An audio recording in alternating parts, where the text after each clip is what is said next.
또 오늘 특별 새벽기도 한다면 이제 약간 긴장을 하고 자는데 한 2시쯤 깬 것 같아요. 1시 반 정도 된 것 같아요. 1시 반. 자다가 딱 깼는데 막 번쩍번쩍 하더라고요. 막 우르릉 꽝꽝하고, 야, 이거 엄청난 비가 오나 보다. 그래서 기도를 했습니다. 하나님, 야, 이거 지금 비가 오더라도 우리 성도님들 나오시는 시간에는 좀 멈추게 해주세요. 이렇게 기도를 했는데 하나님이 또 멈추게 해주셨습니다. 그런데 또 그렇게 기도했어요. 멈추지 않고 비가 쏟아지더라도 나오게 해주세요. 나오게 해주세요. 비에 떠내려가지 않고 오신 여러분 주님의 이름으로 환영합니다. 목이 안 좋아가지고 목소리 되는 데까지 설교하겠습니다. 오늘은 예수님 맞이할 준비를 하고 삽시다, 그런 주제로 말씀 전하겠습니다. 당신은 예수님 맞을 준비를 하고 살고 있습니까?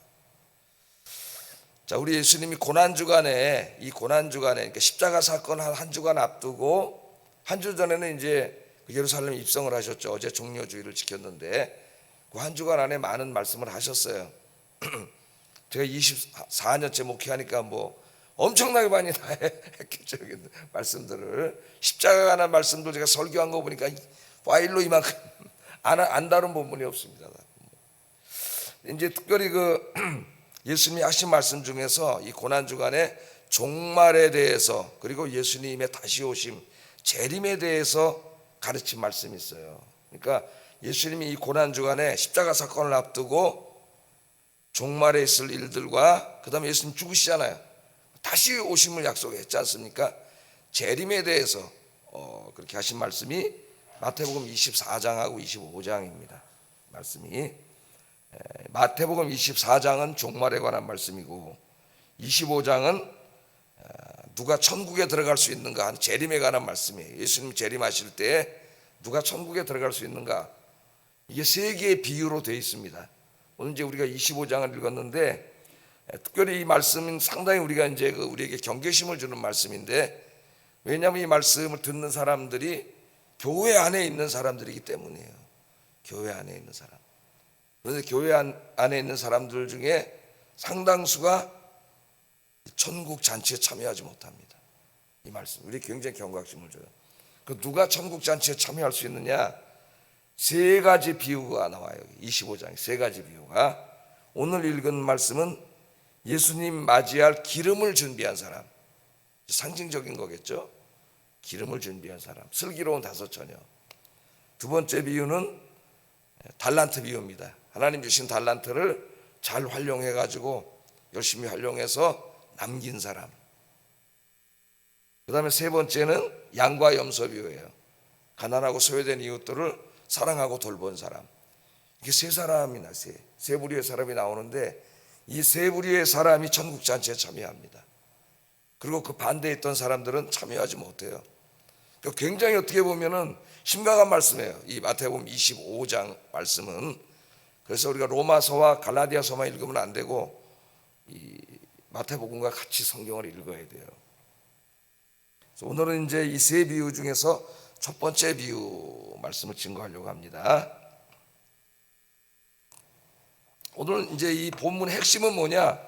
다시 오실 예수님을 맞이할 준비를 하는 삶의 중요성이에요. 예수님 다시 오신다 그랬잖아요. 근데 언제 오시는지 몰라요. 그날과 그때는 아무도 모른다 그랬습니다. 그럼 우리 그리스도인들이 어떻게 살아야 되느냐? 항상 우리 예수님 다시 오시는데 그 예수님을 맞이할 준비를 해야 된다는 거예요. 준비를 매일매일, 어느 한순간이 아니라 꾸준히 매일매일 준비를 해야 된다. 그 중요성을 가르쳐주는 말씀입니다. 자, 오늘 이제 이 말씀을 비유로 말씀을 하셨어요. 유대인들의 그 결혼식 비유로 말씀을 하셨습니다. 그래서 오늘 1절에 보면은 1절 한번 읽어보겠습니다. 시작.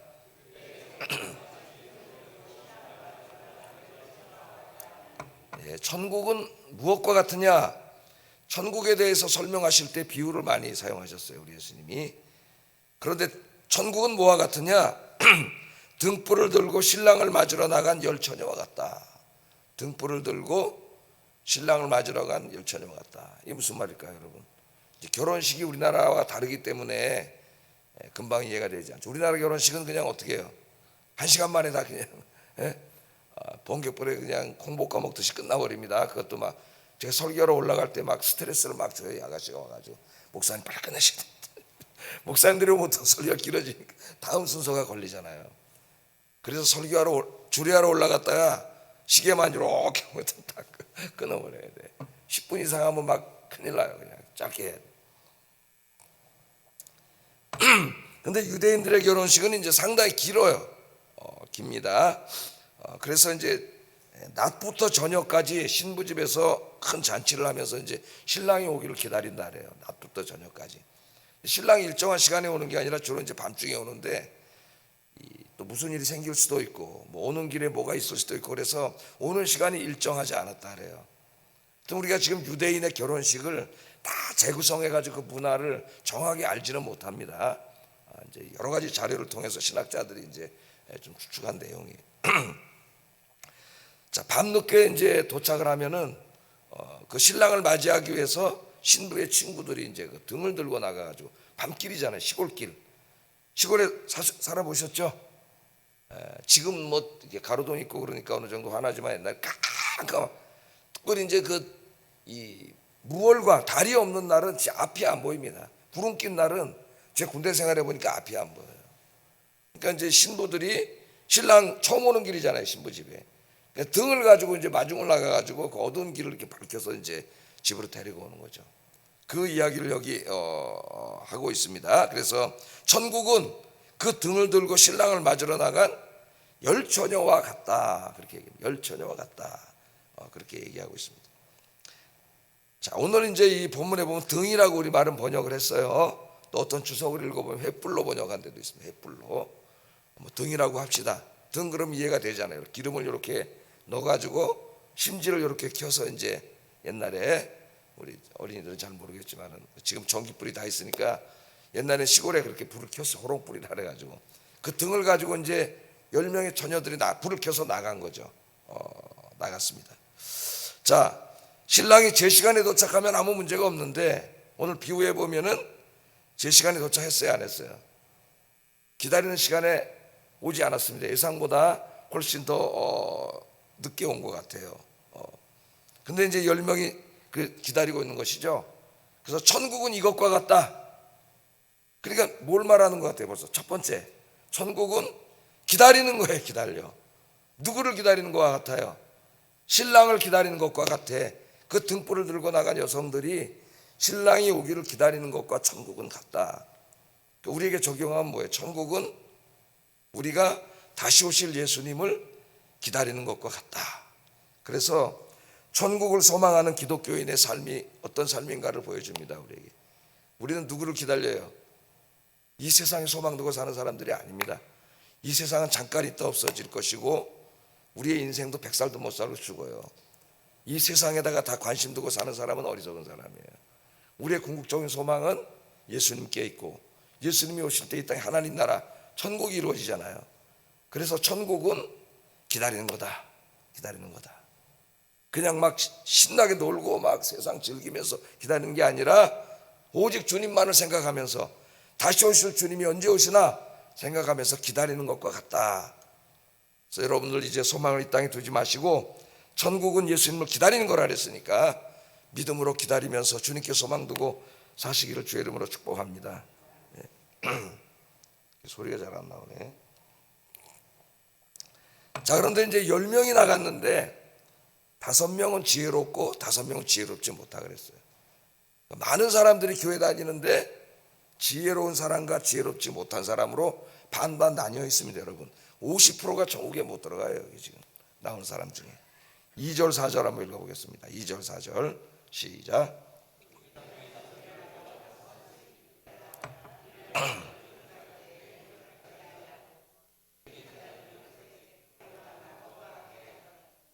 예, 여기 두 여자가 나오는데 지혜로운 자는 신랑이 늦게 올 수도 있기 때문에 생각한 것보다 늦게 올 수 있기 때문에 등만 가져간 게 아니라 여분의 기름을 가져갔죠. 예? 그런데 미련한 여자들은 어떻게 했어요? 달랑 등만 가져갔어요. 달랑 등만 가지고 나갔다고 여기 이야기하고 있습니다. 두 번째 여기 핵심은 뭐냐면은 준비하는 것의 중요성이에요. 준비. 예수님을 기다려. 천국은 예수님을 소망 중에 기다리는 것인데 그 기다림이 그냥 기다리는 게 아니라 준비를 해야 된다는 거예요. 예수님 맞이할 준비. 그 옛날에 우리 주일학교 노래 그런 노래 있었죠. 예수님 맞을 준비된, 노래가 안 된다 이제. 진정 거듭났어요 예수님. 그런 노래가 있었어요 주일학교 때. 예수님 맞을 준비가 됐나요? 여러분 예수님 맞이할 준비하고 계십니까? 준비의 중요성을 여기 얘기합니다. 준비하지 못한 여인들이 이제 낭패에 빠져요. 낭패. 자, 등을 맨 처음에 가져갔어다. 그런데 올 줄 알았는데 안 와요. 불이 다 타가지고 꺼져가는데 안 오니까 다 잠이 들었어. 잠깐 졸아앉더니 잠이 들었어. 근데 갑자기 신랑이 오니까 맞으러 나와라. 그냥 사람들이 소리치니까 뛰어나가야 되는데 5명은 어때요? 불이 다 꺼져가는데 기름이 있잖아요. 새 기름에 붙여서 나가는데 5명 기름이 없어. 기름이 없으니까 뭐라 그래 옆에 사람한테.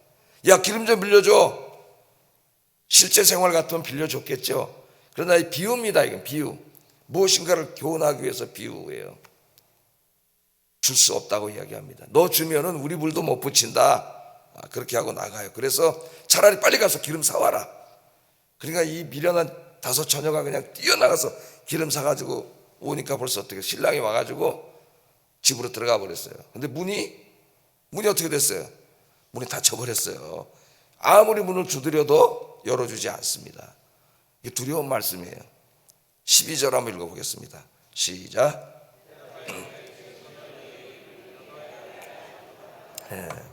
이 비슷한 말씀이 복음서에 많이 나오죠. 여러 가지 비유 속에 많이 나옵니다.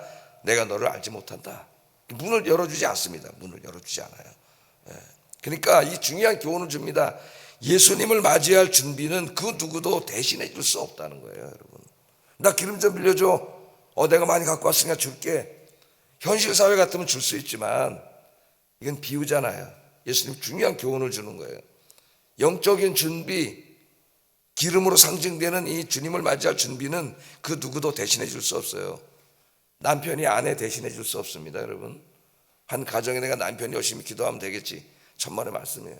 아내가 남편을 대신해 줄 수 없어요. 부모가 자식을 대신해 줄 수 없어요. 우리 여기 아이들 다 데리고 나왔는데 아이들이 나왔잖아요. 저기 3명의 자녀가 얼마나 예쁜지. 자녀가 부모를 대신해 줄 수 없어요. 영적인 준비는 다 각자 자기가 해야 돼요. 자기가. 오늘 그 교훈을 우리에게 주고 있고 이 준비를 하지 못한 자는 천국에 들어가지 못합니다. 오늘 말씀이 그렇게 강력하게 우리에게 이야기하고 있습니다. 자, 여기 지혜로운 5 처녀는 누굴까요? 주님 맞이할 준비를 하면서 사는 사람이에요. 교회 나오면서 열심히 신앙생활하고 항상 주님에 대한 소망을 갖고 살면서 이 땅에 소망 두지 않고 주님 오실 날 그날을 소망하면서 영적 도덕적 자기 준비를 하면서 열심히 신앙생활하는 사람입니다. 여기 기름을 준비하지 않은 사람은 누구를 말해요?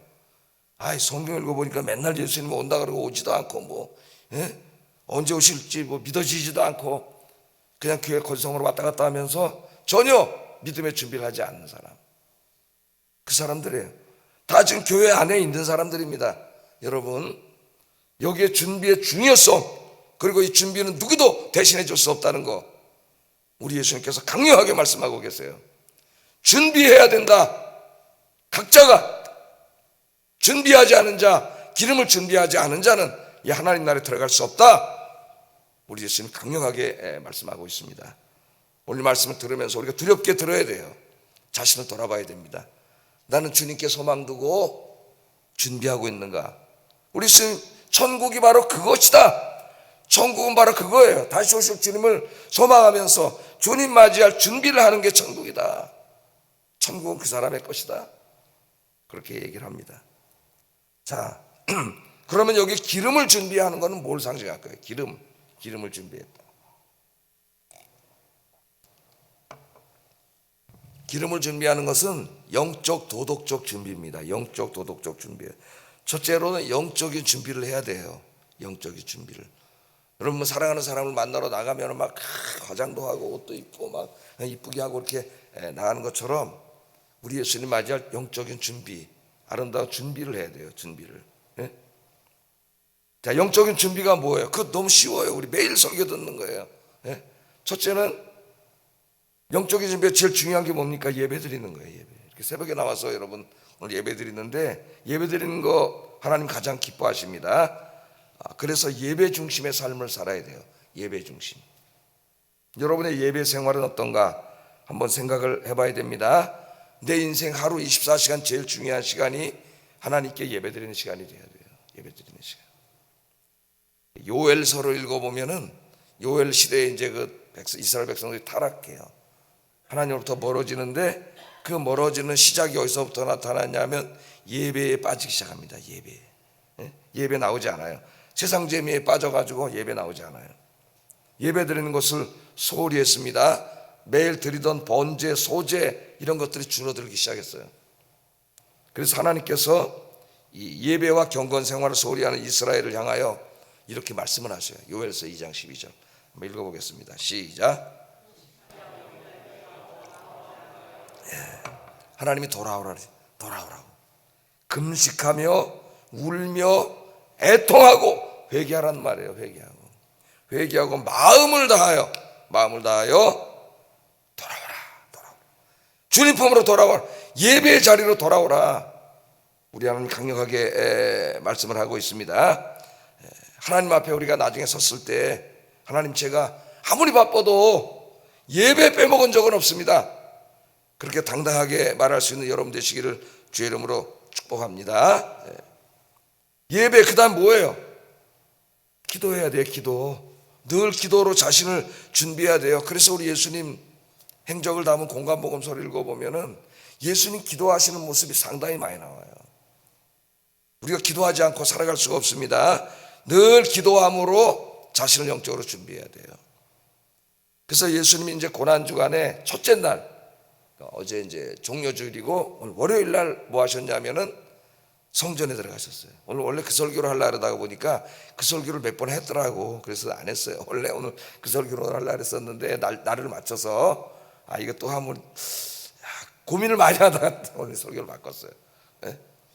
성전에 제일 먼저 들어가셨다고. 오늘 십자가 사건을 앞두고. 왜냐하면 성전은 교회를 상징하고, 앞으로 예수님이 십자가에서 죽으시고 이제 승천하신 이후에도 우리 그리스도인들이 하나님을 만나고 예배하는 자리가 성전이에요. 그러려면 성전이 살아있어야 돼요. 그래서 예수님이 성전에 들어가셨어요. 성전에 들어갔더니 뭐 하고 있어요? 성전의 본질을 잃어버렸어요. 성전의 본질이 뭡니까? 모여서 예배드리고 기도하는 거예요. 그런데 예배드리고 기도하는 건 뒷전이에요. 여기에 별로 사람들이 관심을 갖지 않아.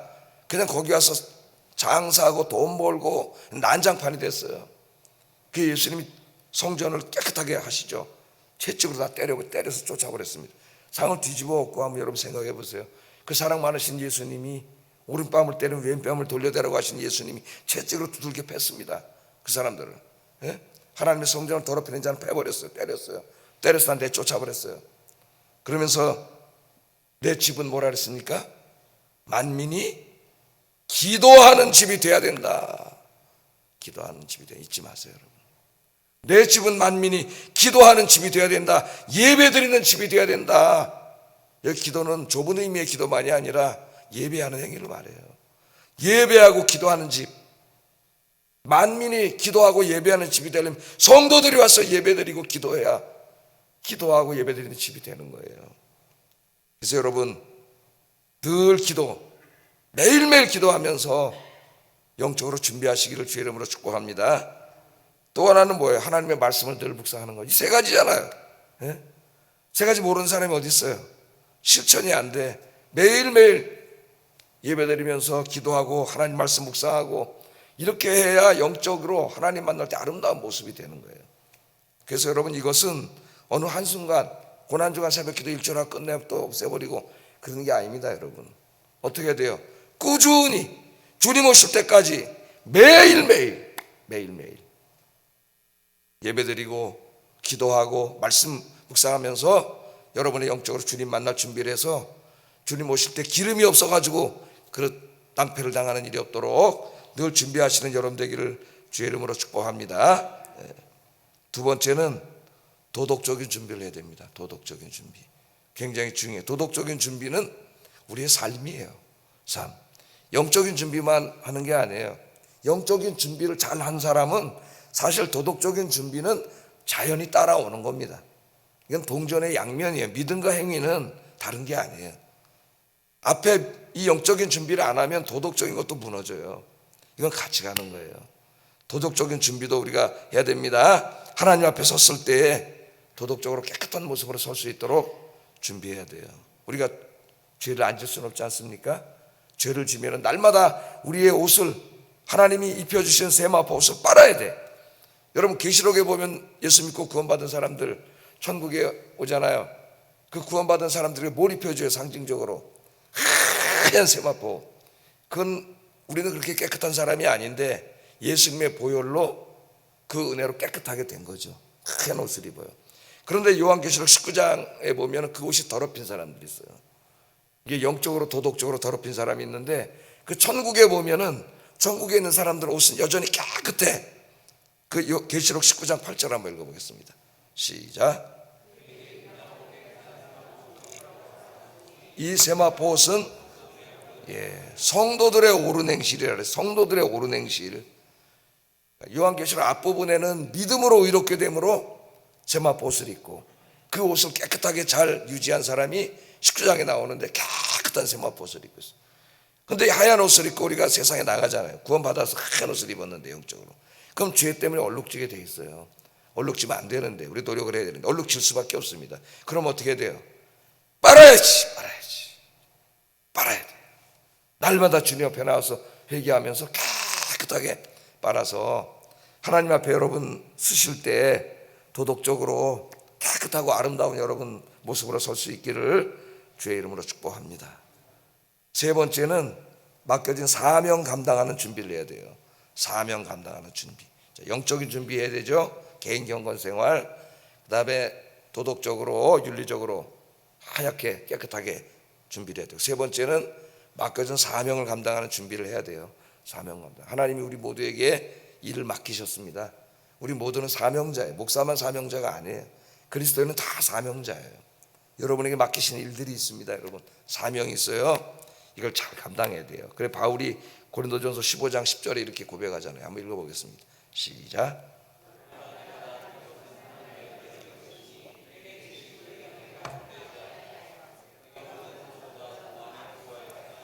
내가 한 것이 아니요 오직 나와 함께 하신 하나님의 은혜로라. 이 뭐라 그랬어요? 내게 주시는 은혜가 헛되지 않게 하기 위하여. 사도 바울 사랑해서 구원해 주셨잖아요. 구원해 주신 다음에는 이방인의 사도로 세우셨잖아요. 그래서 그걸 깨닫고 사도 바울은 교회를 섬기고 복음을 전하는 일에 누구보다도 더 많이 수고했다 그럽니다. 자기가 그렇게 하지 않으면 무슨 일이 벌어진다고요? 자기에게 베푸신 하나님의 은혜가 헛되게 된다는 거예요.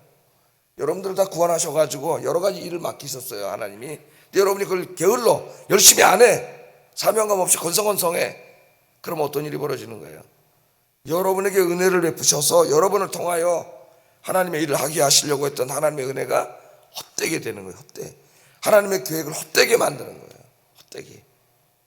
그래서 사도 바울은 그걸 알았기 때문에 다른 사도보다도 더 많이 수고했다 그러잖아요. 더 많이 수고했다. 왜 이렇게 나만 많이 일하지? 그렇게 말하지 마세요. 그게 제일 복받은 사람이에요. 더 많이 수고하시기를 주의 이름으로 축복합니다.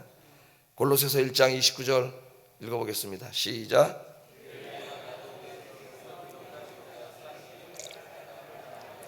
힘을 다하여 수고하노라. 바울의 말에는 동사 앞에 항상 강조어가 있어요. 힘을 다하여 수고하노라. 어떤 목사들이 유튜브에 보니까 지가 굉장히 깬 목사처럼 설교를 하는데 뭐 교인들이 교회 자주 가면 안 되고 뭐 교회 가서 봉사 자주 해도 안 되고 뭐 그게 건강한 게 아니라고 뭐 이따위로 설교하는 자가 있더라고요. 내가 좀 이름이 난 사람이죠. 근데 열심히 설교하는데 이 사람은 바울 서신을 전혀 읽지 않는 사람이에요. 내가 보니까. 바울 서신 읽어보세요. 그런 말이 어딨어요? 예수님의 가르침을 읽어보세요. 그런 말이 어딨어요? 그거 지 생각이에요. 지 생각. 내 속에 능력으로 역사하시니 역사를 따라 힘을 다한다는 말은 제가 가끔 말해 영어로 이그저스티드란 말입니다. 이그저스티드. 완전히 힘을 다 뺄 정도로 열심히 한다는 거예요. 열심히 사역을. 예?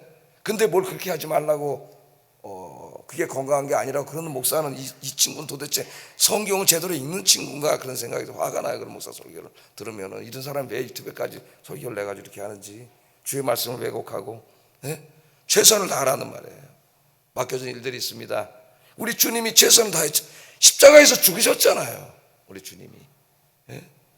근데 뭘 나는 편안하게 살아요. 편안하게 살기는. 예? 그런 생각을 가진 사람이 있으면 감도해야 돼요. 열심히 꾸준하게 맡겨준 사명을 잘 감당하시기를 주의 이름으로 축복합니다. 이 세 가지가 기름을 준비하는 거예요, 여러분. 이 세 가지가 주님 오실 때 이 세 가지 기름이 준비되어 있어야 돼요. 항상 오늘 오신다 준비됐습니까, 여러분? 기름 있어요? 두렵고 떨리는 마음으로 오늘부터 우리가 생각을 해야 됩니다. 주님 언제 오십니까? 네? 오늘 13절 마지막 절 한번 읽어보겠습니다. 시작. 네. 그런즉 깨어있으라. 그날과 그때를 알지 못해요. 우리 예수님이 오신다 그랬는데 언제 오시는지 우리가 몰라요. 몰라. 네? 그래서 어리석은 자들은 기다리다 지쳐가지고 기름 준비를 안 하고 그냥 막 살아요. 언제 오실지 모르지만은 반드시 오셔요. 반드시. 그래서 어떻게 해야 돼요? 깨어 있어야 돼요. 기름을 항상 준비하고 있어야 돼요. 매일매일 준비하고 있어야 돼요. 오늘 오실지 모르기 때문에. 오늘 오시는데 내 모습이 어떤 모습입니까, 여러분? 이제 우리 그리스도인들은 죽음을 두려워하는 사람이 돼서는 안 됩니다. 하나님 앞에 섰을 때 내가 어떤 모습으로 설 것인가가 중요한 것이에요. 죽는 건 누구나 다 죽어요, 한번. 예? 100살도 못 살고 죽어요. 근데 내가 하나님 앞에 섰을 때 내가 어떤 모습으로 설 것인가 중요한 겁니다, 여러분. 항상 준비하시고 깨어있고 정신 차려서 신앙생활 하시기를 주의 이름으로 축복합니다. 기도하겠습니다. 저기 보면 세 가지 기도 제목 있죠. 보면서 기도하세요. 재림신앙이 더욱 굳건해지게 하시고 다시 오실 예수님을 바라고 소망하며 살게 하소서. 예배와 기도와 말씀 묵상 등 개인 경건에 힘쓰고 영적 도덕적 모습을 깨끗하게 하고 하나님 맡기신 일들을 잘 감당하게 하소서. 영적인 잠에서 벌떡 깨서 정신 차리고 예수님 만날 준비하며 살게 하소서. 기도하겠습니다.